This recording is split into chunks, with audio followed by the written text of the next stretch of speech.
Sea of Thieves is a game. It's a game of tremendous highs, horrendous lows, great little gameplay moments, and some of the most frustrating bugs and design choices I can think of. When everyone asks about what people want to come to the game, it's always the grand seasonal things, or bug fixes, or arena, and so on. But no one really thinks about the little things that get on your nerves that could easily be fixed. So right now, before we start, let me know what you want added. A relatively small thing that would improve your gameplay sessions tremendously.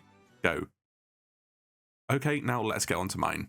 Right, I know I made a whole video about this, so get the obvious out the way, like new cosmetics, flame heart, shrinking circle, etc, etc. Well, my crew and I have hopped back onto Hourglass since the cheating problem has, improved. Anyway, since coming back, the gameplay loop is outright frustrating, and a big part of that is the loop of getting ready to even start matchmaking. The way Hourglass works at this time involves voting up an emissary, purchasing captaincy supplies, purchasing crates from the merchants, voting up the Hourglass, raising the anchor, and setting sail to open seas. That's the bare minimum to make your ship viable, but there's a decent chance the person you fight has absorbed their last opponent's supplies. And between all of this, you can factor in looting the outpost, any cooking, and the counting your gold screen every time you fucking buy something. So instead, if you raise the Hourglass, you should be able to buy all those supplies from the shipwright with one button press, and one loaded storage crate from the merchants that contains all the supplies. That way, it would lower the initial loading in. Hell, even allowing this for non-Hourglass users would save a bunch of time. I'd take it even further and allow an easy re-queue system. Doing this after getting slapped, no, not that that's an issue for us, since, well, why would I be moaning about it otherwise? The slow re-queue system just adds salt in the wound. After a loss, you and the crew should be presented with a re-queue option on the table. If you vote on this, it will raise the Hourglass again, vote on the war map again, and raise the corresponding emissary flag if available, and even debit the captain gold for refilling your captaincy supplies.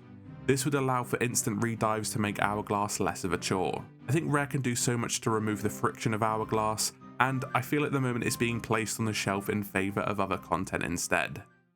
Now, clothing presets have already been confirmed way back in August 2022 when we had Mike Chapman on the podcast. While this turned out to be more hassle than Rare thought, it really feels like it should have been released in Season 10 with guilds. Case in point, one of the main gimmicks of guilds are the role clothing options, and they have corresponding commendations for using the whole outfit. Well, this is pretty trivial. Actually, it's pretty frustrating to navigate the UI to do this for each challenge, especially in a pinch. It really feels like this should have been out by now.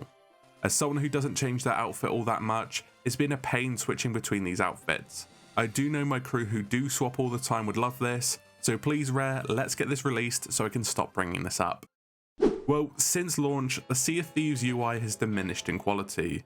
Not because it's bad, but so much stuff has been added that requires a menu, or even just a massive number of cosmetics that have bloated the navigation. Oh, and not to mention, it can be really slow if the servers are acting up, or if your internet connection is playing silly buggers. The worst offender for this is the front end when loading in. One might argue that it's never bad to have enough options, but in this case, I'd tell them they're flat out wrong. Let me take you through the process of getting into the game. Press any button to continue. Loading. Do I want to sail, visit the Emporium, or check out the news? Let's sail. Do I set sail on the high seas or the safer seas? Let's go high seas. Do I want to charter a ship, use my captaincy ship, or sail for a guild? Let's go with a guild. Which guild should I sail with? Shards of the Flame. Now let's choose a ship. Select Bloody Leviathan. Select Bloody Leviathan again. Then confirm the crew. Then we set sail and begin the process of matchmaking.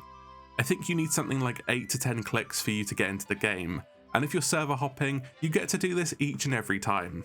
I feel like we can slim this down, or even have a remember last configuration option, which would reduce the button presses to like 2 or 3. The menus did improve in game when Season 10 came out, with the ability to pin commendations on the main screen, but there is still so much dead space here that can be removed. The ship's log can probably stay, the adventure tab can go since, well, we haven't seen them in ages, the season tab can be slimmed down since the only events we have are less than quarterly, and the season pass is the only thing of note here. As for the clothing, ships, and equipment menus, I feel like this has outstayed its welcome and is a nightmare to navigate if you have a lot of cosmetics. The outfit presets would help a bunch, as have ship presets, but I think a makeover would still go a long way. Now this suggestion is 2 points in one. Yeah, you're welcome. A huge pain in the ass is how resource barrels are set out. The order in which they are filled is kinda random, and the way you prioritize taking things out is strange.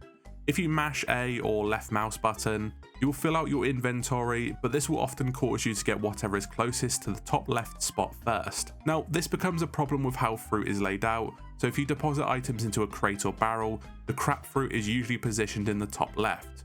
When you're in a pinch, say in a fight, you will almost always grab the bad food in there, the bait, basically anything you don't need.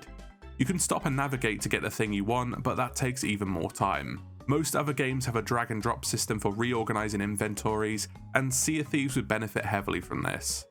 On top of this, now that bait crates and captaincy supplies are a thing, can we please stop bait from spawning in resource barrels? You can dig it up almost anywhere, and it really feels like the resource barrels would benefit from useful supplies like cannonballs, chain shots, and food. And yes, I know bait is food, it's just not good food. The same can apply to fireworks, since you can buy a crate of them or do a sea fort if you want to fire them off. I like the fireworks, don't get me wrong, but too many times have we been supplying for world events or Hourglass and we end up with a load of fluff in the barrels that is not useful for that scenario, or almost any scenario.